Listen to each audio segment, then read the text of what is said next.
You know, there are very good reasons why trucks are so popular here in the US. Let's be real here, they're real functional, they're comfortable on road, highly capable off road. Well, actually, some are. And you can haul a lot of gear with these things. Plus, trucks are really useful for towing trailers, be that a camper, a utility trailer, or perhaps a cattle hauler, so you don't have to transport your bull in your passenger seat of your car like this guy. What the hell is that? Well, fortunately for you, if your modified bull hauling Crown Vic is in the shop, you can turn to any number of new trucks from the likes of GMC, Ford, Tesla, and in today's episode, we're going to pull the curtain back on some exciting models for you to consider, so let's get started. Now, way back in April of this year, we previewed the upcoming GMC Hummer EV EarthCruiser. Now, well, we know what it's going to look like. Now, the combination of the big Hummer EV and the EarthCruiser incredible overlanding amenities is something to behold. So that's an understatement. I mean, this vehicle is, when you look at it here, it's not small by any measure. You're not going to be parking this thing in any underground parking, that's for sure. But what this badass vehicle will do is get you way off grid for a long period of time. So get a load of some of these features here. Starting off with power, this camper system comes with a dedicated 12-volt lithium-ion battery that puts out nearly 6 kilowatts. Now, the battery connects to a 1500-watt inverter and generates power to run the onboard 120-volt and 12-volt outlets. Now, what's more is the battery connects to you ready for this? 605-watt solar panel. Yeah, you heard right. On the roof of this thing is 605 watts of solar mounted to the top of this camper. That's pretty badass. Now, this system is enough to keep your devices going for about a week without using the Hummer's primary drive battery. Now, this means, friends, you can run your fridge, use the induction cooktop, keep the lights on and so forth, and not worry about whether or not you're going to have enough juice to pack up and head back home. Now let's shift gears and talk about storage. Now, if you watch this channel long enough, we're constantly talking about storage being one of your largest commodities when you're off-road overlanding. Well, this beast right here has storage galore. Now, the kitchen has a great deal of cabinet and drawer space, and you can put extra items underneath the bed as well. There's even outside storage integrated into the camper shell for bulkier dirty items like recovery gear, for example. Now, EarthCruiser has the water situation covered as well. So there's an onboard 13.5 gallon freshwater tank. Plus, this is where I was actually surprised to see this as well. So you have a 7-gallon gray tank on this as well. And you can hose off with a hot water shower, and you can do so inside or outside as you see fit. But wait! There's more! Now, this bad boy comes with a flat pack toilet as well, so you can do your business without the facilities taking up a big chunk of the rig's interior space. Now, of course, there's also a pop-up roof that accommodates a full-size RV bed. Just imagine curling up in your sleeping bag with an elevated view of your surroundings. Not bad, right? So the big question is, when will the Hummer EV EarthCruiser be available? And as of right now, there's really no hard date set, but Hummer notes that this will be available option beginning of 2024. Now, it should be mentioned that this is not something that you can buy as is, at least not right now. So basically what you have to do is you have to buy the Hummer EV first and then buy the EarthCruiser package separately. And there's no word on what the price of this thing's going to be, but I think we all can agree it's not going to be inexpensive. That doesn't mean it isn't worth the price, though. So the big question is, would I go out there and buy this thing right now, today? While I give EarthCruiser mad props for the innovation and the thought that went behind this, it's just not now time. And let me expound on that. We're a household of 2 EV vehicles. We have a Tesla, which is my daily driver. My wife has a Jaguar electric vehicle. Now, both of these, we've come to realize, are extremely hypersensitive to weight, rather. And all EVs are that way, and to be expected. On top of that, the range is never what the manufacturer claims it's going to be.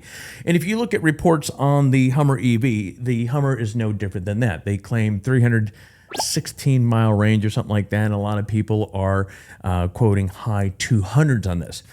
Okay, the Hummer EV, this thing is over a 9,000-pound beast of a pig. Okay, we're talking about weight here. the 316 mile, the claim that it's supposed to get here is on ideal situations on pavement, probably no wind and or maybe even a tailwind. Who knows? Now you're strapping on a camper that I can only speculate what this thing weighs, but it probably does weigh a pretty significant amount. They have all these luxurious amenities that are crammed into this thing. Slap that on top of the Hummer there. Now you're taking the Hummer off-road. So again, that estimated range is going to be tossed right out the window. Now, for me to pick up something like this, the Hummer needs to have a effective range. I mean, a solid, proven range, not some rhetoric that the manufacturer is giving out, but a proven range of over 1,000 miles. We're not there yet. On top of that, trailheads need to have a consistent number of charging stations at the trailhead. Those are the only two reasons, or the only two ways that I would pick up something like this, because I can't even imagine having a heavy vehicle like this stuck out in the middle of no place with no means of being able to charge that up.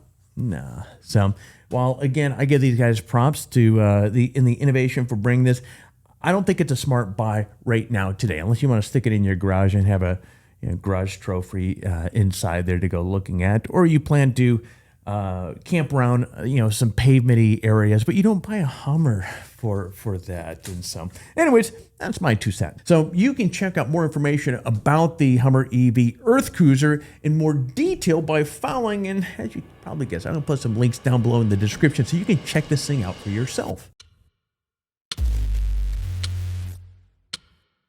Now, if the Hummer EV EarthCruiser is a bit much for your needs, well, Ford might have a smaller, everyday driver on the horizon just for you. Now, Ford has mentioned many times in the past that they have a lot of electric vehicles in the works to join the F-150 Lightning in the Mustang Mach-E. Now, the company has filed numerous patents and trademarks, and kind of be expected, to protect those forthcoming products. Now, one of them is the Ford F200. Now, speculation is that the F200 is what Ford has teased as the T3 electric truck. Now, Ford has also described the T3 as futuristic that thrives in today's digital age. Now, the truck will come with a host of standard features, and Ford promises to update the truck on a continuous basis to enhance its capabilities with new features, which, again, this is another one of those expected. When you look at Tesla, Rivian, they're doing a lot of online or over-the-air updates and so forth, and that keeps people very tuned in and interested in these vehicles and so forth. So it's great to see that Ford's going to be jumping on that as well. Now, in fact, this thing is supposed to be so futuristic that Ford CEO Jim Farley has called it, all right, the Millennium Falcon with a porch attached. And I get it. I can't even imagine what a spaceship truck Porsche mashup would look like, but hey, I'm intrigued. Now, other rumors suggest that this truck will have even more load-related technology than the current F-150 Lightning. So for reference, the Lightning has tons of outlets, an onboard generator, and other goodies to make it cargo hauling like a bull, I suppose, much easier. Now, the F200 should have even more load-related features, though it's speculated that the F200 will be more kind of like a Ranger in size. So transporting a bull might be out of the... You know what? If you can pack a bull into a Crown Vic, you can get a bull in a Ranger. So I'm sure this thing will be good. I'm not saying do it, but you get the point. Anyways, the new truck should be unveiled in 2024 if all goes according to plan. So we'll keep you guys updated on the progress of this as well. Now, before we get to the final bit of news for this week, I want to quickly thank you for tuning in today. I hope you enjoy this video so far. And if it's not too much to ask, well, friend, I would appreciate it if you would give this video a thumbs up if you feel I deserve it. It also tells me that you think I'm doing a good job, and that is appreciated as well. And while you're at it, please consider subscribing to the channel so you stay up to date on the latest news, reviews, and other videos that I put out there.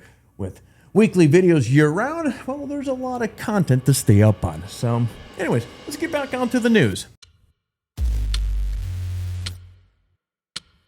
Wow, it has been a long time coming, but Tesla seems to finally put the wheels in motion to deliver the first Cybertrucks to customers. Now, 2 car carriers, which both had 4 Cybertrucks, were spotted here in California in late August.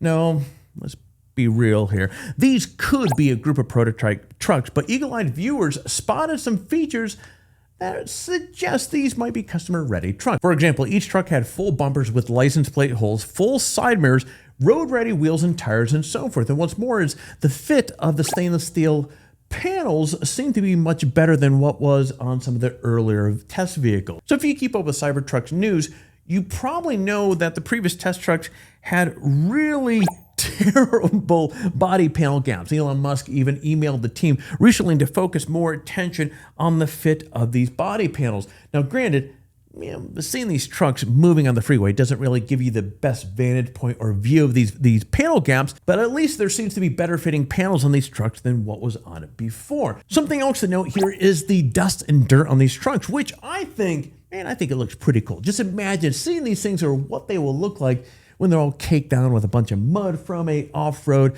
adventure or trip. So when will these bad boys be hitting the roads near you? Well, last month, Tesla sent out invites to its Cybertruck delivery event in Austin, Texas, which it did not include a date, but many people are speculating that it will be by the end of this month. Now, if that ends up being the case, it could be a matter of a few weeks before the first production Cybertrucks hit the pavement. Again, as we know more information, we're going to keep you guys updated on that as well. With that, friends, we have reached or come to the end of the road. Thanks again for tuning in and supporting the channel. And I'm going to get back to the grind. So I will see you during the next video.